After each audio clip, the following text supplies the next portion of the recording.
Glorious, glorious day. Sometimes glorious leader of Unlimited, Matt Meffy, sometimes he really screws me. Sometimes he gives me things like Undertaker versus Underfaker to review, and he ruins my day, ruins my entire night. It's a disaster. But sometimes dear glorious leader Matt Meffy comes through and says, for Unlimited, will you review Summerslam 2013? Ladies and gentlemen, god damn it! I am ready to review that pay-per-view because this pay-per-view was freaking stellar. This is SummerSlam 2013. And it still took place in California, where it still should take place, because when I think of summer, I think of California. The furthest thing I think about is Brooklyn and rats and rap and hip-hop music and all of that.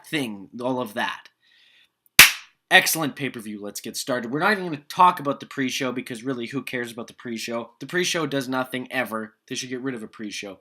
Anyways, bring back Sunday Night Heat. That's my quest. Hashtag bring the heat. In the pre-show, though, it was Rob Van Dam winning. So that's all you need to know. Remember when Rob Van Dam came back for a couple months? That was friggin' weird and awkward. First match of the show. And it's weird thinking about this because we're in 2017. Bray Wyatt's debut match on the main roster. Bray Wyatt's debut match only 4 years ago. Feels like he's been around for 12 years at this point, 3 times as long. Maybe it's because the guy cuts the same promo every single week, so you feel like you're being trudged through jail time twice as long. But his debut match here against Kane. An inferno match. Now, my biggest gripe with this thing, I like Kane, and I like the Inferno match when it's done right, like Undertaker versus Kane at Unforgiven. That's fantastic. From 1998, that is a fantastic way to do this match. When it's done, and your little flames around the outside of the ring are like lighter height, not big, massive amounts of flames. Sure, it would jump up for moves, but when it wasn't, it was little tiny little baby flames. It looked ridiculous. That you got giant men fighting in the ring with little dinky flames. Ridiculous. Not a great match by any means. Interference by the Wyatt family. Whatever. Wyatt would go on to do the same sort of shtick for 4 years, and we're still sitting here talking about it. There's some segments, some talking. This is when Booker T was on commentary, so actually he was on the panel for this show tonight with Josh Matthews, and Booker T just shucky ducky quack quack and get the hell out of here because he just annoyed the hell out of me on commentary. Damian Sandow versus Cody Rhodes, short match, 7 minutes. Isn't it insane that just 4 years later both these guys are out of the company? You got Damian Sandow fighting in GFW, whatever the hell they call it. Jim Cornette's back now. And so they got him there, and then you got Cody Rhodes who's touring Japan and all over with ROH. He's killing it. Definitely better than what they were doing on this show, because that 7 minutes was just complete and utter filler. Long SummerSlam, and you got to put in a few filler matches, but whatever. Got the job done. The next match, this one's a good one. For all you folks that like to underrate Christian, you just don't realize what a good worker he is. Christian versus Alberto Del Rio, World Heavyweight Championship. Alberto Del Rio wins, but Christian made him look awesome in this match. Just a great friggin' match. Not too long. It was only like a little bit over 10 minutes, but goddamn. Christian made him look good. Del Rio wins a submission. Del Rio looked really good here. This is when he was really at his peak in WWE. But we all know how that went. So if you are going to watch SummerSlam 2013 and you want to see Alberto Del Rio beat on someone who's a little bit less pale, watch him versus Christian. It's a good match. 4 bags.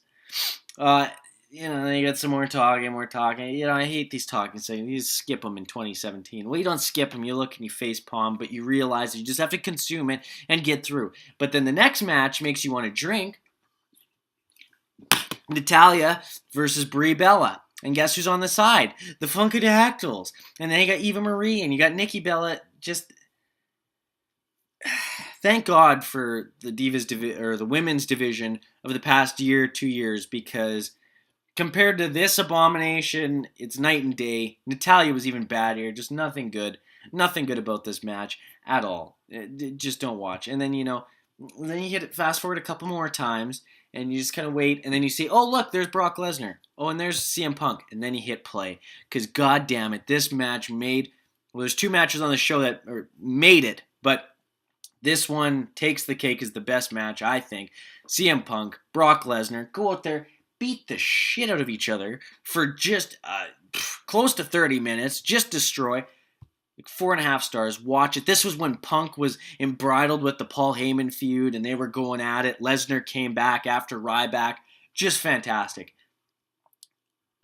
I miss CM Punk so goddamn much, but whatever. And this is when Lesnar was interested in working a good match. He'd only been back in the company for like a year. So this is when he was actually interested in putting on a show. Nearly 30 minutes. And not just back suplexes the whole time. These guys really, this was like shoot style almost. Awesome, awesome match. Still, this will hold the test of time for years. Anyways, and this is where it gets unfortunate. Because you go from that, which is just this killer match, just a friggin' highlight, right in the middle of the show, good. And then the next match just makes you want to bury your head into ice cold water and scream because you got Dolph Ziggler out there fighting Big E. And hey, guess what? This is when you got Caitlyn and AJ Lee were in the mix because Big E and AJ Lee and Dolph Ziggler, there'd been that fight because if you remember correctly, just 4 months prior to this, Dolph Ziggler cashes in his Money in the Bank, wins the World Heavyweight Championship the night after WrestleMania. Everyone goes insane. It's awesome. It's looking like Dolph is just on the fast track for success. Wrong! And as someone who was a fan of Dolph Ziggler quite a bit, watching this back and realizing, hell, 4 months ago, this guy was kicking ass. This guy had the fans all behind him.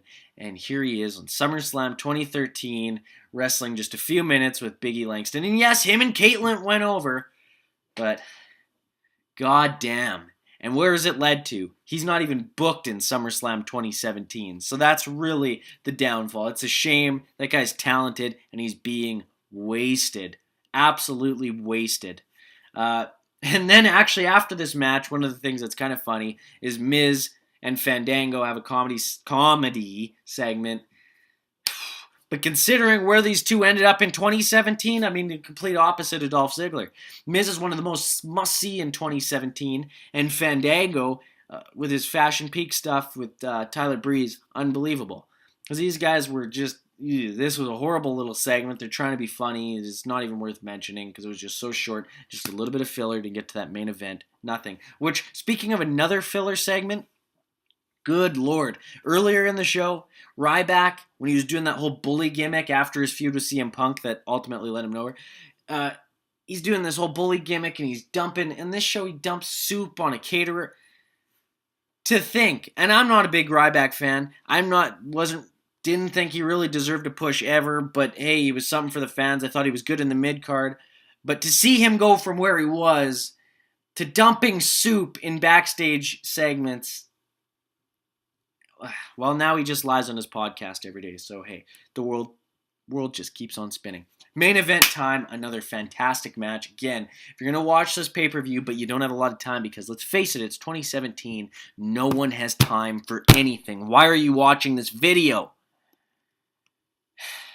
Main event. If you only have 2 matches to watch CM Punk Lesnar, then watch this one. John Cena, Daniel Bryan, face versus face, although Cena, with Triple H as the referee. Now, you got to remember, going into this match, okay, this came on the heels of WrestleMania 29. Daniel Bryan is chasing. He's chasing the belt. Getting told, oh, you're small, He's chasing the belt. The fans are right behind him. He's got this massive following and support. And Triple H's babyface. You got Randy Orton with the Money in the Bank briefcase. And he's going up against John Cena. Ultimate fan divider. This match had so much hype going into it. So much hype. It actually overpowered, in hindsight, Punk and Lesnar. Because I remember, at least in my mind. Because what's funny is I like Punk and Lesnar. I like that match more. But when I hear SummerSlam 2013, I think of this match because of what happened at the end. Anyways, these guys, again, go for almost 30 minutes. Cena and Bryan, excellent chemistry. They tear it up. Physical style, just perfect. Again, anyone that says Cena can't wrestle, watch this match because it isn't all Bryan. They work together perfectly, almost as good as Punk and Cena. And at the end of it, what the hell happens? Daniel Bryan wins with the 3 count over Cena. New WWE champion. Unbelievable match. Unbelievable atmosphere. Everyone's losing their mind. Finally, Daniel Bryan, the babyface that everyone loves, wins that WWE championship. Everyone's losing it. And what happens? Randy Orton comes out, teases it, turns around, and babyface Triple H pedigrees Daniel Bryan, screws him. Randy Orton gets in the ring. 1, 2, 3. Daniel Bryan's title reign lasting only a couple minutes. Now, I'll admit, watching this now, it was kind of interesting. You lose, when you're watching it at the time, you're into the storylines. Now you're watching it removed, and it's like, that was actually a lot better than I remembered it. I remembered at the time being so frustrated and being so angry that, like, man, come on, Randy Orton again? But now I think it actually aged better. Because considering what happened after at WrestleMania 30, how it made that climb for Daniel Bryan even better, that made the show even better. Especially considering that after this show, when the Royal Rumble came up and it was a disaster with Batista winning, just a whole mess. But they ended up salvaging it with WrestleMania 30, at least for that moment at the end of WrestleMania 30, and it was ultimately fantastic. So that actually made this main event even better for me than the first time I watched it 4 years ago. So this match, again, probably 4 and 2 5 stars, but you know what? As a total whole of like a fluff rating, I'm giving it 5 bags. Now, that's the pay-per-view. That's the show. Randy Orton walks out as WWE champion. You got 2 matches that tear the house down. Bit of filler in between, but really, how do you rate it? How do you do that? I gotta give SummerSlam like an 8 or 9. I mean, think about it. There's 2 almost 5-star matches that you go back and watch. One ages perfectly fine. It's gonna age forever. Punk and Lesnar, and the other one actually aged even better, considering that you kind of got to view it in a larger perspective. So fantastic show, absolutely fantastic. So much better than WrestleMania or SummerSlam 1994. So much better. Thank you, Meffy. But it's time for some awards. Yes, time for some SummerSlam 2013 awards. The first award. What were you so glad to see on the show? To me, what I was so glad to see on the show was Christian and Alberto Del Rio actually having a good match. Because on paper, you might have said, like, at first, I was kind of, 4 years removed going, oh man, this match, and they ended up working a great match. Christian, underrated, got to support him. Del Rio, enough talk about him. Let's do this here, right now. I say Ute, Rockte. That's from Seinfeld, I don't know. This right here, the Vacuum Award. Who sucked the most? What sucked the most?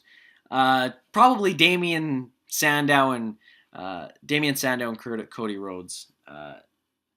Not a good match, folks. Not a good match by any means. Actually,